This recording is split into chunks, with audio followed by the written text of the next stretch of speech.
Hindi, lalaki kasi. Tumungtong ng 4 day, bata pa yan, di pa nga nag-school. Tumungtong ng 5, nananakit na. Ang masaklap, mas lumalala po yung problem. Before, nagkakapon lang. Sunod, nanununtok na.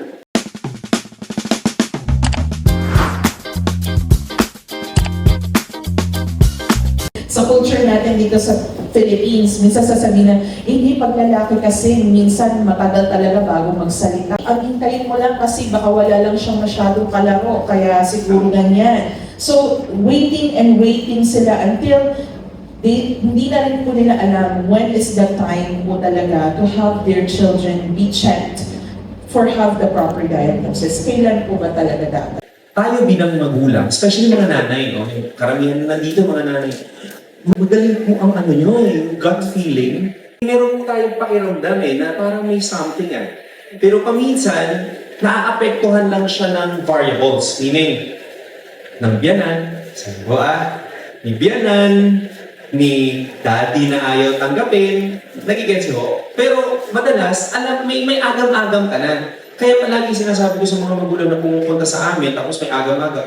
Kaya nga po kayo nagpunta dito kasi either hindi nyo na alam anong gagawin nyo, or gusto nyo nang masolusyonan yung problema. Mga patients kasi na pumupunta sa amin, mga 1.5 pa lang, yung gonna ask, kasi baka mamaya masyadong bata, usually mga 2 years old, pagka medyo wala, hindi pa siya masyadong nagsasalita. This is not specific lang sa autism spectrum disorder 2 years old, hindi pa masyadong nagsasalita, tapos hindi pa siya masyadong nagsusocialize, tapos may mga stereotypic behaviors, mga bagay na ginagawa ko ulit-ulit. So, medyo kailangan na po natin, hindi dahil, ulitin ko, husgahan, but rather to educate, to better help. Kikitain mo yung pera. Hindi mo maibabalik ang oras. Ang worry ko dyan, example, may issue. Ang statement ni ma'am is that, lalaki kasi. Lalaki nga, tumungtong ng 3. Hindi, lalaki kasi. Tumungtong ng 4 day, bata pa yan, di pa nga nag-school. Tumungtong ng 5, nananakit na. Ang masaklap, mas lumalala po yung problem. Before, nagkakapon lang. Sunod, nanununtok na. Buti sana kung tayo lang. Paano kung iba? Yung mga ganun, lumalalim po yung problem. So, hopefully, through early intervention, mamimitigate natin. Dagdag ko lang, no? Meron kasi tayong tinatawag na neuroplasticity. Neuroplasticity means, whenever we teach someone who is plastic, meaning malleable, parang clay na mabilis mong magalaw, pagka tinuruan mo sila, ang bilis nilang mahulma.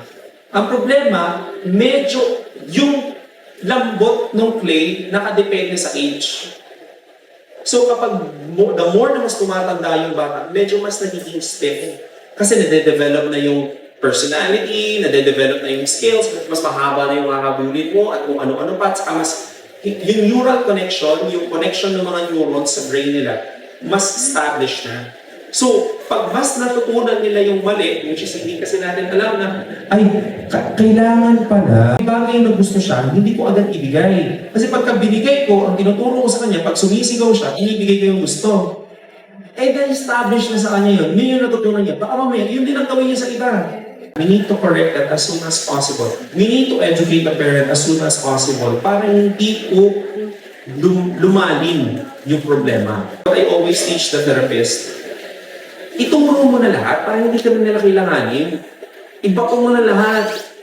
Kaya pagka once na natutunan nyo na, hindi nyo nakakailanganin. Panibagong waiting list naman ang susolusyonan namin ng problema. Palagi yung ganun. Saka pagka nagpa-therapy mo kayo, gumawa kayo listahan, tanong nyo lahat. Para sulit. Pagka sinagot nila, pagka hindi namin alam, sasabihin namin sa inyo. Hindi namin kaya yan kasi na po yan, labas na po sa akin, medyo sexuality na. For example, may mga kids kami na ito po ay for educational purposes, no? May mga kids kami kung saan nag-i-start na mag-mens. So, iba pa po siya sa iba.